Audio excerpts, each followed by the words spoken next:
guys, it's Mrs. Stewart. I've got our moose back. Today, this story is actually going to be the moose that this particular moose goes with a book that I will read. And last time I used him for a different story. I hope you're doing well. I hope you're being positive and kind of trying to get through this time hanging out at home a lot as best you can. And hopefully my videos are helping you do that too. All right, I've got the book The Moose Belongs to Me by Oliver Jeffers. All right, so let me turn it a little bit so that I can read it at the same time as I show it to you. That's the tricky part. Here we go. The Moose Belongs to Me. Oh, we'll get close up so you can see this part. Here we go. We have our title page. I bet you can guess what kind of book this is, if it is a fiction or nonfiction. Probably you'll be correct. If you said fiction, you are correct because it's a cartoon pictures. It has cartoon pictures. And also, you can kind of tell because it's a bit of a story instead of facts. So that's another way to tell. Wilfred owned a moose.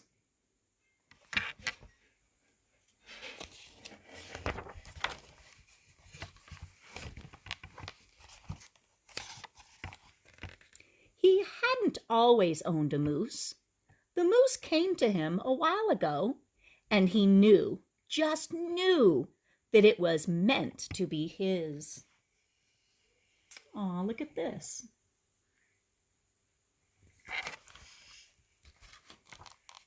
He thought he would call him Marcel. So he put a little tag that says Marcel right on him. Marcel the moose. He began following Marcel, explaining the rules of how to be a good pet.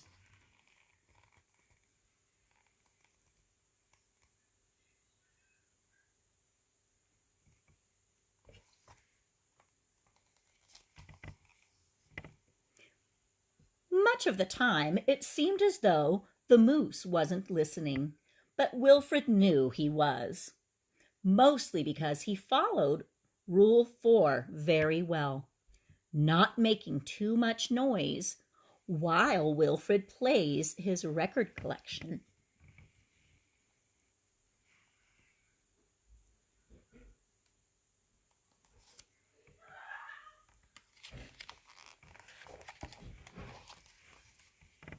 Sometimes the moose wasn't a very good pet. He generally ignored Rule 7, going whichever way Wilfred wanted to go.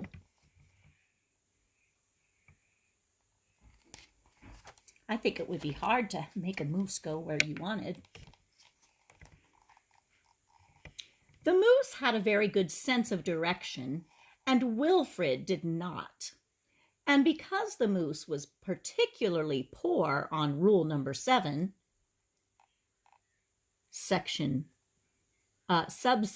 B, maintaining a certain proximity to home, Wilfred quickly learned to bring some string along on their outings so he could find his way back again. Maintaining a certain proximity to home. Proximity means how close you are. So he's saying that Wilfred was not very good at staying close to home. So that's why he brought some string to find his way back.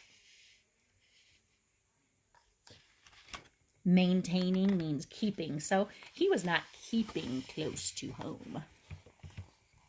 Sometimes the moose was an excellent pet. He had no trouble with Rule 11, providing shelter from the rain.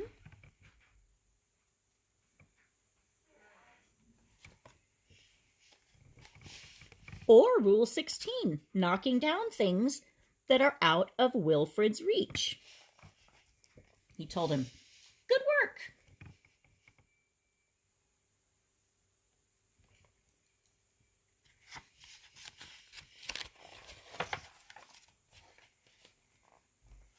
One day, as Wilfred discovered their plans for the coming year, one day, as Wilfred discussed their plans for the coming year on a particularly long walk, he made a terrible discovery.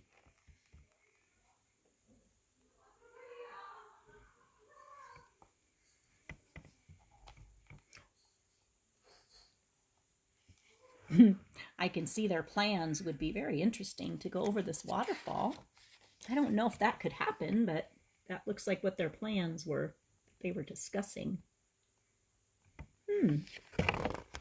Someone else thought she owned the moose.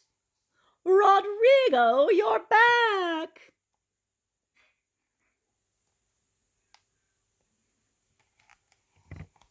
Wilfred was dumbstruck.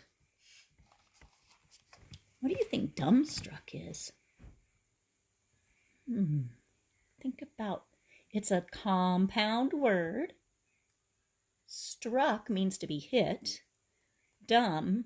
So what it kind of means is you were kind of hit, like, what the heck was that?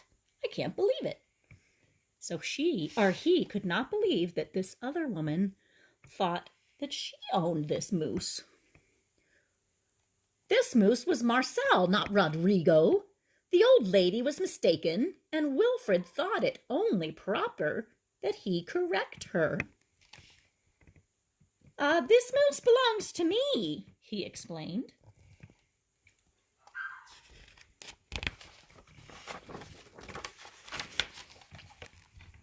And to prove it, he called Marcel, heel.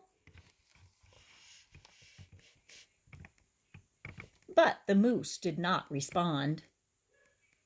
He seemed more interested in the old lady. Good, Rodrigo.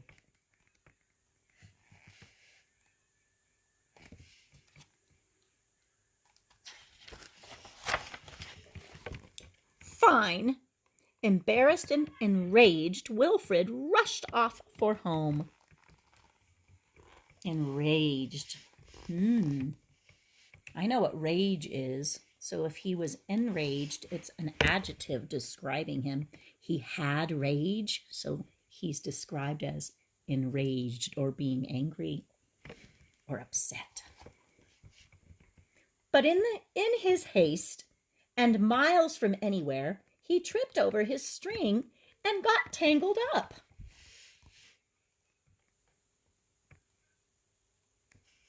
I can imagine him going, "Wah!" Can't you?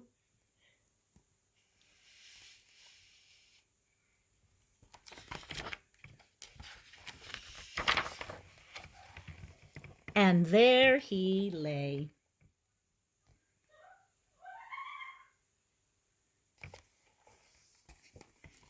Wilfred was beginning to get a little bit worried. It was getting late, and the monsters would be out soon. Here he is at the bottom by the tree, and he's scared. It's getting so dark.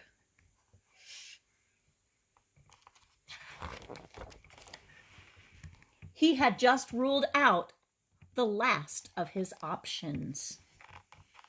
Here we get to see what he was thinking, ways he can get away from this.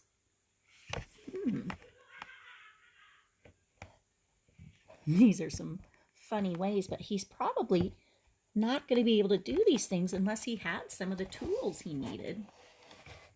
He doesn't have a saw. I don't think a bear's going to come help him. I definitely don't think that a swordfish is going to come help him. He had just ruled out the last of his options when along came the moose.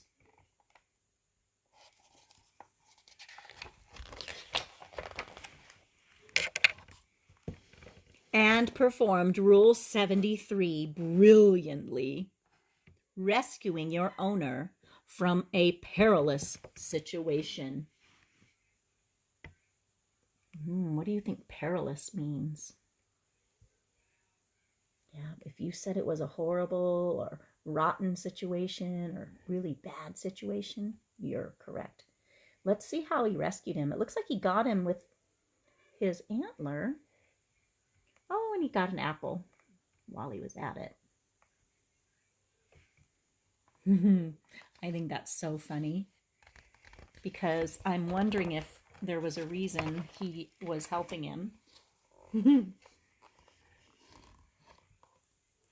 All was forgotten.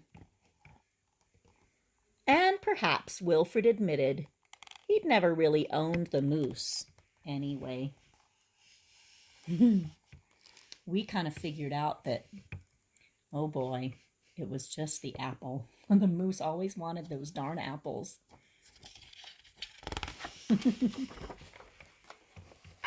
With that in mind, he and the moose reached a compromise. The moose would agree to all of Wilfred's rules.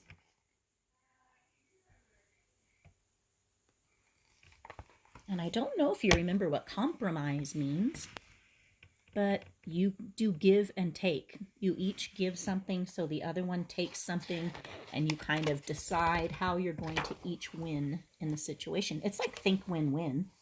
Like habit 4, think, win, win. Whenever it suited him. So let's see what the first part it said. He will follow all his rules. Whenever it suited him.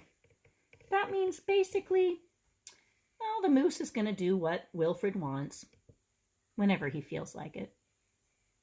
So I'm not sure that's much of a compromise. I think that was Wilfred doing all the compromising, don't you?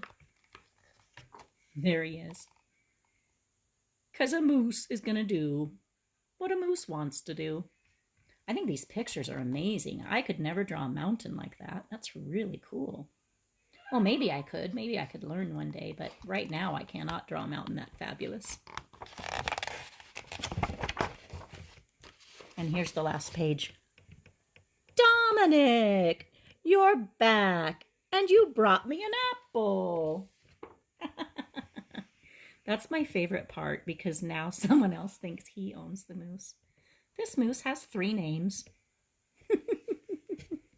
So I guess my little stuffy right here is either named Dominic, Rodrigo, or Marcel. I'm not sure which, but we can call him Marcel because that was the boy's name for him. But if you would like to do an activity with this book, of course you could draw this cute moose, Marcel. He's got those skinny little legs, which I think are so stinking cute. You could draw an adventure with the boy if you wanted. And maybe make a picture and also do a story about that adventure. You could also do an adventure about how he meets somebody else and how they call him a different name, or maybe that there's apples in different places and he could have a different different places to go maybe and meet other people as he collects his apples. Or you could just make up a whole nother story about Marcel.